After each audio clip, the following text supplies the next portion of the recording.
Operation Sindoor గురించి మనమైనా మర్చిపోతూ ఉన్నామేమో కానీ పాకిస్తాన్ మాత్రం మర్చిపోవడం లేదు. ప్రతిరోజు గుర్తు చేసుకుంటూనే ఉంది.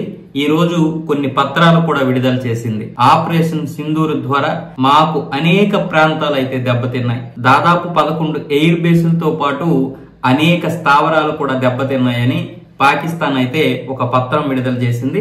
ఆ పత్రంలో ఏమేమి ఉన్నాయంటే ఖైబర్ పఖ్తూన్ఖ్వా రాష్ట్రంలోని పెషావర్, సింధు రాష్ట్రంలోని అట్టాక్, బహవల్ నగర్, హైదరాబాదులు, పంజాబ్లోని గుజరాత్, జంగు ప్రాంతాలపై భారత దాడి చేసినట్లు ఈ పత్రాలు అయితే పేర్కొన్నాయి. ఆపరేషన్ సింధూర్ కు ప్రతిగా పాకిస్తాన్ చేపట్టిన ఆపరేషన్ బునియన్ మర్సూస్ పై విడుదల చేసిన పత్రాల్లో ఈ వివరాలన్నీ కూడా ఉన్నాయి.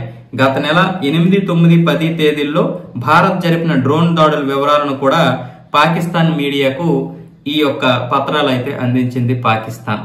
అంటే మాపై దాడి జరగలేదు, మేము ఈ ఆపరేషన్ బునియన్ పేరుతోనే భారత్ పై దాడి చేశామన్నటువంటి పాకిస్తాన్ చివరికి తోక ముడిచి నిజాలు చెప్పాల్సినటువంటి పరిస్థితి ఈ రోజు వచ్చింది. 7 అఖిలపక్ష బృందాలని తయారు చేసి విదేశాలు పంపించి పాకిస్తాన్ ని ఉగ్రదేశంగా ఎండగడుతున్న తరుణంలో పాకిస్తాన్ కి ఏం చేయాలో తెలియక భారత్ మాపై దాడి చేసింది, ఇవ్వగోండి ఆధారాలంటూ చూపించడం మొదలు పెట్టింది.